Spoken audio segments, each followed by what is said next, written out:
혹시 이런 생각해 보신 적 있으신가요? 나는 왜 이렇게 운이 없을까? 저 사람은 왜 항상 좋은 일만 생길까? 많은 분들이 운을 마치 하늘에서 떨어지는 복권 같은 것으로 생각하십니다.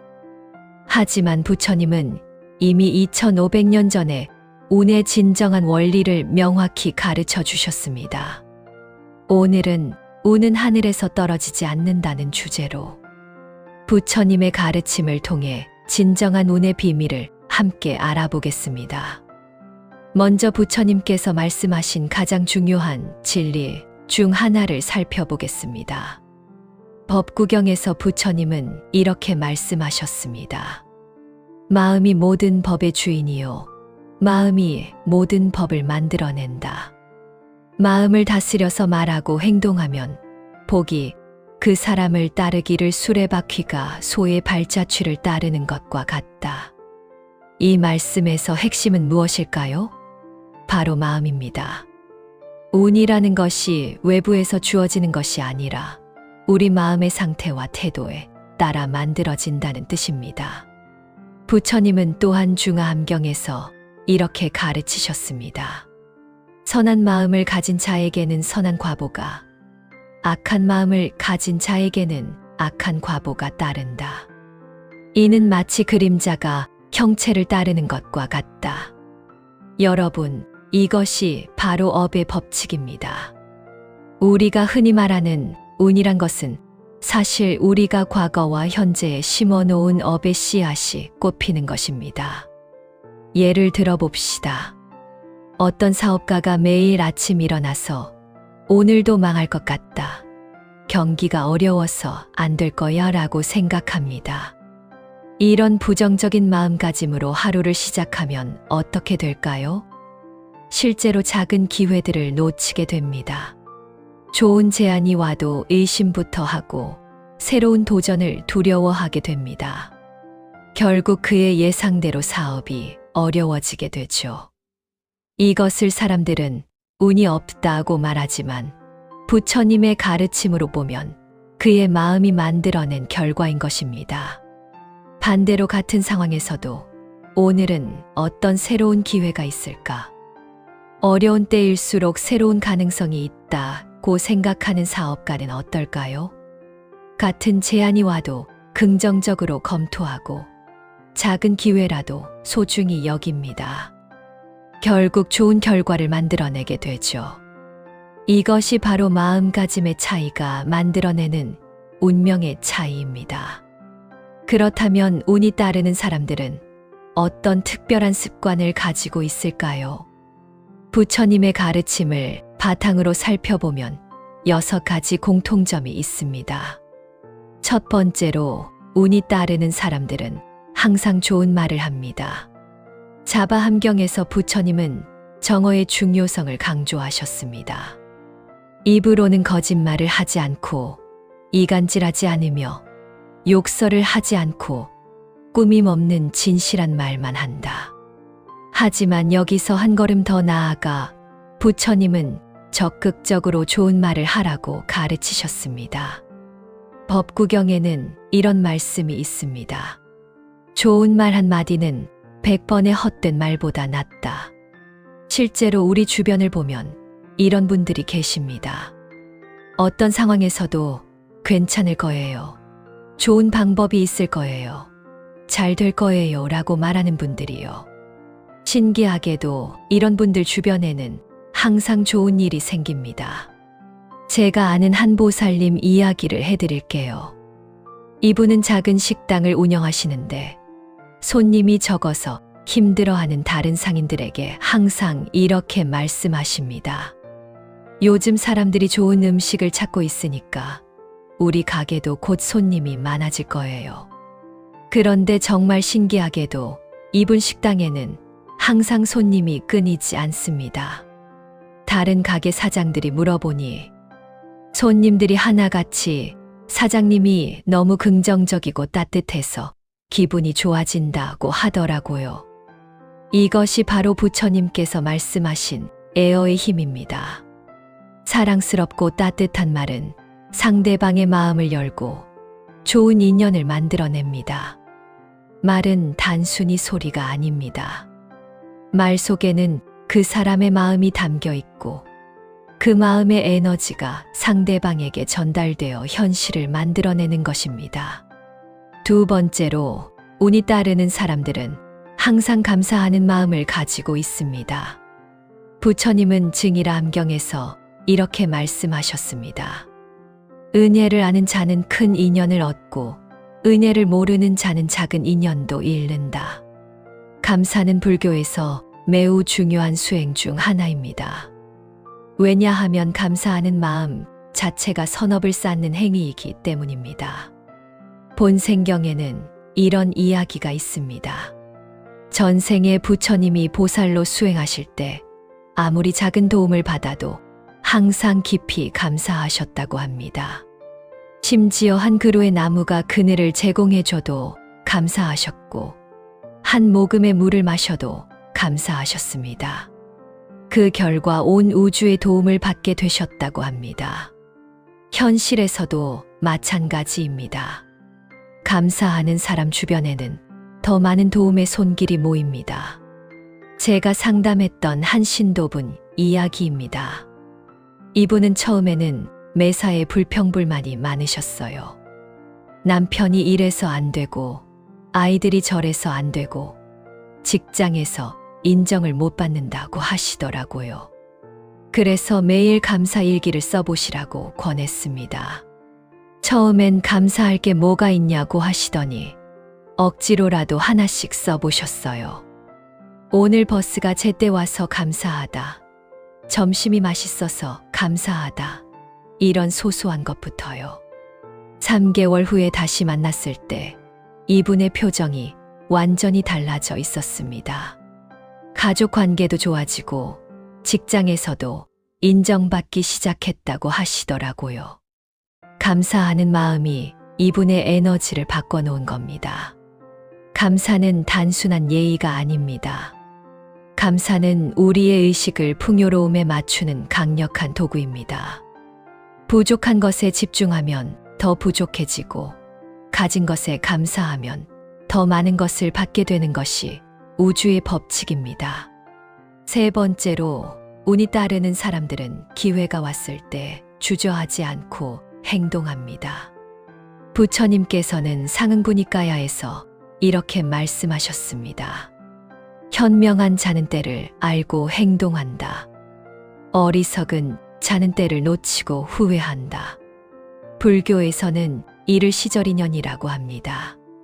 모든 일에는 때가 있고 그 때를 놓치면 기회는 다시 오지 않는다는 뜻입니다. 실제 사례를 들어보겠습니다. 제가 아는 한 청년이 있는데 몇 년 전 코로나 시기에 모든 사람들이 온라인 사업을 두려워할 때 이 친구는 과감히 온라인 쇼핑몰을 시작했습니다. 주변에서는 지금 경기가 어려운데 무슨 사업이냐고 만류했지만 이 친구는 지금이 바로 기회다.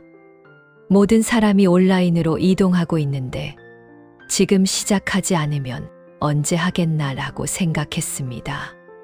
결과적으로 대성공을 거뒀죠. 이것이 바로 시절인연을 아는 지혜입니다. 부처님은 또한 정법염처경에서 이렇게 가르치셨습니다. 게으른 자에게는 기회가 와도 기회가 아니고 부지런한 자에게는 어려움도 기회가 된다. 운이 좋은 사람들을 보면 그들이 특별히 더 많은 기회를 받는 것이 아니라 같은 기회라도 그것을 알아보고 행동에 옮기는 능력이 뛰어난 것입니다. 망설이는 동안 기회는 지나가고 행동하는 사람의 손에 들어가는 것입니다. 네 번째로, 운이 따르는 사람들은 꾸준히 복을 쌓습니다. 부처님께서 가장 강조하신 것 중 하나가 바로 공덕을 쌓는 것입니다. 업보차별경에서는 이렇게 말씀하셨습니다. 작은 선행이라도 꾸준히 하면 큰 복이 되고 작은 악행이라도 쌓이면 큰 화가 된다. 여기서 주목할 점은 작은 선행이라는 것입니다. 거창한 기부나 봉사활동이 아니어도 된다는 뜻이에요. 법구경에는 이런 말씀이 있습니다. 물 한 방울 한 방울이 모여 물병을 채우듯 지혜로운 자는 작은 공덕을 차곡차곡 쌓아 큰 복을 이룬다. 실제로 제가 만난 복이 많은 분들의 공통점을 보면 모두 작은 선행을 꾸준히 실천하시는 분들입니다. 한 보살님은 매일 아침 출근길에 쓰레기 하나씩 줍습니다. 별거 아닌 것 같지만 벌써 5년째 하고 계세요. 이분의 삶을 보면 정말 놀랍습니다. 필요할 때마다 도움이 나타나고 어려울 때마다 해결책이 생깁니다. 또 다른 분은 매주 무료 급식소에서 2시간씩 봉사하십니다. 10년째 하고 계신데 이분의 사업이 어떻게 되었는지 아세요? 작은 가게에서 시작해서 지금은 프랜차이즈까지 확장하셨어요. 부처님께서는 우바세계경에서 이렇게 말씀하셨습니다. 보시하는 자는 5가지 복을 얻는다. 첫째, 많은 사람에게 사랑받고, 둘째, 선한 사람들이 가까이 하고, 셋째, 좋은 명성을 얻고, 넷째, 재물이 늘어나며, 다섯째, 죽어서 천상에 태어난다. 이것은 단순한 종교적 약속이 아니라 실제로 작동하는 우주의 법칙입니다. 5번째로, 운이 따르는 사람들은 흐름이 막혔을 때 과감히 변화를 선택합니다. 부처님께서는 전법윤경에서 중도의 가르침을 주시며 이렇게 말씀하셨습니다. 극단에 치우치지 말고 중간의 길을 걸어라. 이는 단순히 중간만 택하라는 뜻이 아니라 상황에 따라 유연하게 변화할 줄 알라는 뜻입니다. 운이 막혔다고 느낄 때 부처님은 우리에게 변화를 권하십니다. 환경을 바꾸거나 습관을 바꾸거나 생각을 바꾸라는 것입니다. 실제 사례를 보겠습니다. 한 신도분이 몇 년째 사업이 계속 어려워서 상담을 받으러 왔습니다. 자세히 들어보니 10년째 같은 방식으로 같은 일을 하고 계시더라고요. 그래서 이렇게 물어봤습니다. 혹시 새로운 시도를 해보신 적 있나요? 아니요.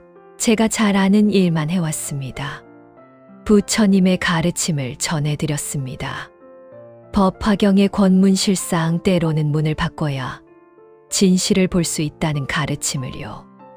이분이 용기를 내서 온라인 판매를 시작하고 젊은 직원을 고용하고 매장 인테리어도 바꾸셨습니다. 6개월 후 매출이 3배로 늘었어요. 부처님께서는 자바함경에서 이렇게 말씀하셨습니다. 강물은 굽어 흘러도 바다에 이르고 바람은 방향을 바꾸어도 온 누리를 돈다. 고정관념에 사로잡혀 같은 방식만 고집하면 막힌 눈은 계속 막혀 있게 됩니다. 하지만 용기를 내어 새로운 시도를 하면 새로운 가능성의 문이 열리는 것입니다. 6번째이자 가장 중요한 것은 좋은 사람이 되는 것입니다. 부처님께서는 장하함경에서 이렇게 말씀하셨습니다. 덕이 있는 곳에 사람이 모이고 사람이 모이는 곳에 복이 생긴다. 여기서 덕이란 무엇일까요? 부처님의 가르침에서 덕은 자비와 지혜를 의미합니다. 무량수경에서는 이렇게 표현됩니다. 자비로운 마음으로 모든 중생을 대하고 지혜로운 판단으로 올바른 길을 걷는다. 좋은 사람의 조건을 부처님께서 직접 말씀해 주셨습니다.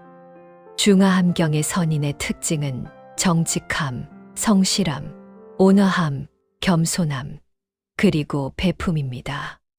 실제로 주변에 운 좋은 사람들을 관찰해 보세요. 모두 이런 특징들을 가지고 있습니다. 그리고 이런 분들 주변에는 자연스럽게 좋은 사람들이 모입니다. 좋은 사람들이 모이면 좋은 정보도 모이고 좋은 기회도 모입니다. 이것은 단순한 우연이 아니라 인간관계의 법칙입니다. 그렇다면 좋은 운이 다가오고 있다는 신호는 어떻게 알 수 있을까요? 부처님께서는 우리에게 법안을 열라고 하셨습니다. 이는 진리를 보는 눈, 즉 상황을 정확히 판단하는 능력을 말합니다. 첫 번째 신호는 마음이 가벼워지는 것입니다. 청정도론에서는 심청정에 대해 설명합니다. 마음이 맑아지고 가벼워지는 것은 선업의 결실이 익어가고 있다는 신호입니다. 부처님께서는 상응부니까야에서 이렇게 말씀하셨습니다. 마음이 청정한 자는 어디를 가든 평안하고 무엇을 해도 장애가 없다. 실제로 운이 좋아지기 전에는 마음에서부터 변화가 시작됩니다. 이유 없이 기분이 좋아지고 근심 걱정이 줄어들며 미래에 대한 불안이 사라집니다. 두 번째 신호는 예상치 못한 도움이 찾아오는 것입니다. 법화경의 관음보살 보문품에는 이런 말씀이 있습니다. 중생이 고난에 처했을 때 관음보살의 이름을 부르면 보살이 그 소리를 듣고 고난에서 구해준다. 이는 단순히 관음보살만의 이야기가 아닙니다. 선업을 쌓은 사람에게는 필요한 때에 필요한 도움이 나타난다는 우주의 법칙입니다. 제가 경험한 사례입니다. 한 신도분이 갑자기 큰 병원비가 필요한 상황이 되었는데 평소 알지도 못했던 분에게서 이걸 써보라며 정확히 필요한 금액을 빌려주겠다는 연락이 왔다고 합니다. 나중에 알아보니 이분이 평소 어려운 이웃들을 많이 도와주신 분이더라고요. 세 번째 신호는 인간관계가 자연스럽게 정리되는 것입니다. 부처님께서는 자바함경에서 선지식의 중요성을 강조하셨습니다. 선한 친구와 함께하는 것은 범행의 전부이다. 좋은 운이 다가올 때는 자연스럽게 나쁜 인연들이 멀어지고 좋은 인연들이 가까워집니다. 이는 우리의 에너지 주파수가 변했기 때문입니다. 네 번째 신호는 생활이 저절로 정돈되기 시작하는 것입니다. 율장에서 부처님께서는 승려들에게 청정한 환경에서 수행하라고 하셨습니다. 외부 환경의 정돈은 내면의 정돈을 반영하고 동시에 내면의 정돈을 도와줍니다. 운이 좋아지기 시작하면 자연스럽게 집 정리가 하고 싶어지고 불필요한 물건들을 버리게 되며 생활 패턴이 규칙적으로 변합니다. 다섯 번째 신호는 직감이 예민해지는 것입니다. 부처님께서는 대념처경에서 정념에 대해 가르치셨습니다. 마음이 맑아지면 상황을 정확히 관찰하는 능력이 향상됩니다. 운이 좋은 사람들의 공통점은 직감이 정확하다는 것입니다. 이건 하면 안 될 것 같다. 이 사람은 믿을 만하다. 이런 직감이 거의 틀리지 않아요. 그렇다면 구체적으로 어떻게 실천할까요? 부처님께서는 증일암경에서 이렇게 말씀하셨습니다. 큰 일을 이루려면 작은 일부터 완성하라. 매일 할 수 있는 작은 실천들을 소개해 드리겠습니다. 아침에 일어나서 감사 3가지 생각하기, 하루 한 번 좋은 말, 의식적으로 하기, 작은 선행 하나씩 실천하기, 저녁에 하루 반성하며 고마웠던 일 떠올리기, 그리고 주변 정리정돈하기입니다. 마음 관리를 위해서는 아비달마구 사론에서 가르치는 선심소를 기르는 것이 중요합니다. 욕심 부리지 않는 마음, 화내지 않는 마음, 어리석지 않은 지혜로운 마음을 기르는 것입니다. 이를 위한 구체적 방법으로는 하루 10분이라도 숨에 집중하는 호흡 명상, 모든 중생이 행복하기를 이라고 마음으로 비는 자비 명상, 그리고 책 읽고 배움을 실천하는 지혜 명상이 있습니다. 특히 빠른 변화를 원한다면 21일 집중 수행을 추천합니다. 부처님께서 성도하시기 전 49일 정진하셨던 것처럼 집중적인 수행은 빠른 변화를 가져옵니다. 1주차에는 매일 아침 10분 명상, 하루 감사 3가지 찾기, 나쁜 말 절대 안 하기를 실천합니다. 2주차에는 매일 작은 선행 한 가지, 새로운 도전 한 가지, 불필요한 것 한 가지 버리기를 합니다. 3주차에는 좋은 사람 한 명 새로 만나기, 배움 한 가지 실천하기, 미래 계획 구체적으로 세우기를 실행합니다.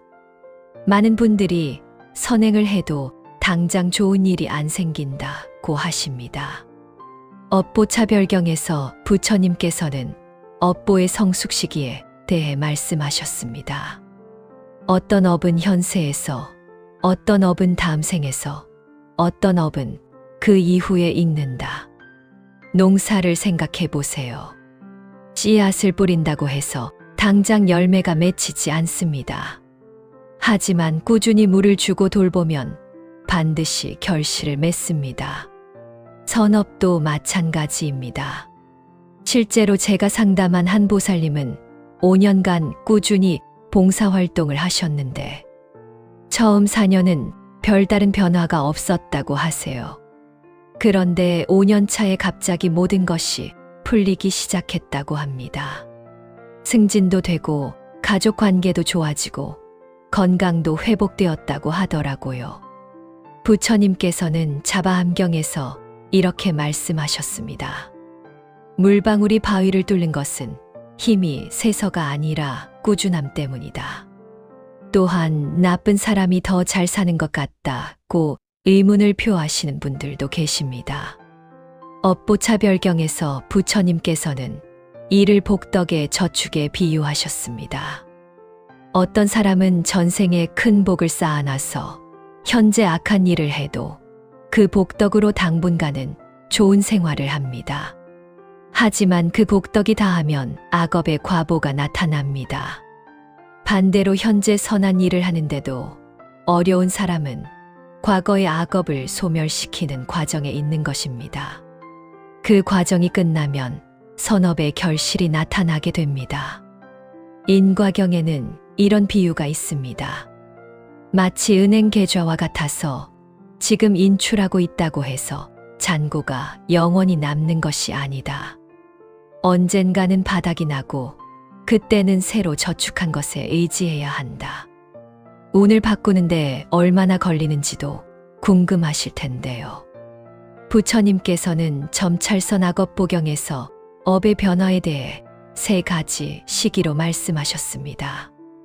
21일에는 마음의 변화가 시작되고 100일에는 행동의 패턴이 바뀌며 1000일, 즉 3년에는 운명의 흐름이 바뀝니다. 하지만 이는 개인의 업장과 정진의 정도에 따라 달라집니다. 실제 경험을 보면 일주일이면 마음이 가벼워지기 시작하고 1개월이면 주변 사람들이 변화를 알아채며 3개월이면 실질적인 변화가 나타나고 1년이면 인생의 방향이 완전히 바뀝니다. 가족이나 주변에서 방해할 때는 어떻게 해야 할까요? 부처님께서는 유마경에서 현실과의 조화에 대해 가르치셨습니다. 갑작스런 변화보다는 점진적인 변화를 통해 주변과 조화를 이루라고 하셨습니다. 구체적인 방법으로는 강요하지 않기, 다른 사람을 바꾸려 하지 말고, 자신만 바꾸기, 말로 설득하지 말고 행동으로 보여주기, 다른 사람의 변화에는 더 오랜 시간이 필요함을 인정하고 인내심 갖기가 있습니다. 한 신도부는 남편이 반대해서 봉사활동을 못한다고 하셨어요. 그래서 이렇게 조언했습니다. 집안일을 더 잘하시고 남편께 더 친절하게 대하세요. 그것도 수행입니다. 6개월 후에 남편이 먼저 당신이 봉사활동하고 싶으면 하라고 하셨다고 합니다. 운을 막는 가장 큰 장애물들도 알아두셔야 합니다. 첫 번째는 원망과 분노입니다. 부처님께서는 법구경에서 이렇게 말씀하셨습니다. 원망을 원망으로 갚으면 원망이 끝나지 않는다. 원망을 사랑으로 갚을 때 비로소 원망이 끝난다. 원망과 분노는 가장 강력한 악업을 만듭니다. 이를 해결하는 방법은 자비관 수행입니다. 그 사람도 고통받는 중생임을 인정하고 그 사람이 행복하기를 마음으로 빌며 내가 먼저 평화로워지기를 다짐하는 것입니다. 실제 사례로 한 보살님이 시어머니와 20년간 갈등을 겪었습니다. 매일 시어머니를 원망하며 지냈는데 어느 날부터 시어머니도 고생 많이 하신 분이구나라고 생각을 바꾸고 매일 시어머니가 건강하고 행복하기를 이라고 마음으로 빌었습니다. 3개월 후 시어머니가 먼저 화해의 손길을 내밀었다고 합니다. 두 번째 장애물은 과도한 욕심입니다. 중화함경에서 부처님께서는 소욕지족을 가르치셨습니다. 적게 바라고 만족할 줄 아는 자는 평안하고 많이 바라는 자는 항상 괴롭다. 욕심은 현재의 복을 소진시키는 가장 빠른 방법입니다. 해결법은 현재 가진 것에 감사하는 감사 수행, 가진 것을 나누어 주는 보시 수행, 불필요한 것들을 정리하는 단순 생활입니다. 세 번째 장애물은 게으름과 미루는 습관입니다. 부처님께서는 본생경에서 정진의 중요성을 강조하셨습니다. 게으름은 모든 선법을 소멸시키고 정진은 모든 공덕을 성취한다.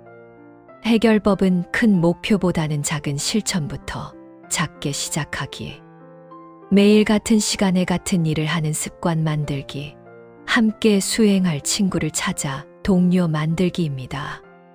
특히 빠른 변화를 위한 특별 수행법으로 108배 참회 수행을 추천합니다. 부처님께서 가르치신 참회법은 업장을 빠르게 소멸시키는 방법입니다. 매일 같은 시간에 108배를 하고 각 절마다 모든 악업을 참회합니다 라고 염하며 21일 또는 49일 연속 실행합니다. 많은 수행자들이 108배를 시작한 후 1회, 2주 만에 인생의 변화를 경험합니다. 운이라는 것은 하늘에서 떨어지는 것이 아니라 우리가 매일매일 쌓아가는 업의 결과입니다. 법구경의 말씀으로 자신이야말로 자신의 주인이다. 자신이야말로 자신이 의지할 곳이다. 그러므로 자신을 잘 다스려라. 마치 장사꾼이 좋은 말을 다루듯이 좋은 운은 기다리는 것이 아닙니다. 매일의 작은 습관과 실천으로 만들어가는 것입니다. 좋은 말을 하고 감사하는 마음을 갖고 기회가 오면 행동하고 작은 선행을 베풀고 변화를 받아들이며 좋은 사람이 되려고 노력할 때 자연스럽게 좋은 운이 따라옵니다. 부처님께서는 법화경에서 이렇게 약속하셨습니다.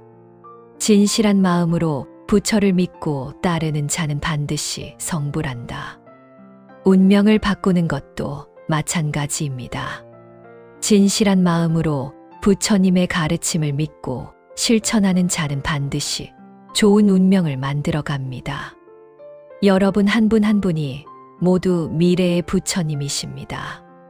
지금 당장은 어려워 보일지라도 꾸준한 실천을 통해 반드시 행복한 삶을 만들어 가실 수 있습니다. 부처님께서 항상 여러분과 함께하고 계십니다. 그 사실을 잊지 마시고 오늘부터 작은 것 하나라도 실천해 보세요. 부처님의 가르침은 실천할 때 비로소 진정한 힘을 발휘합니다.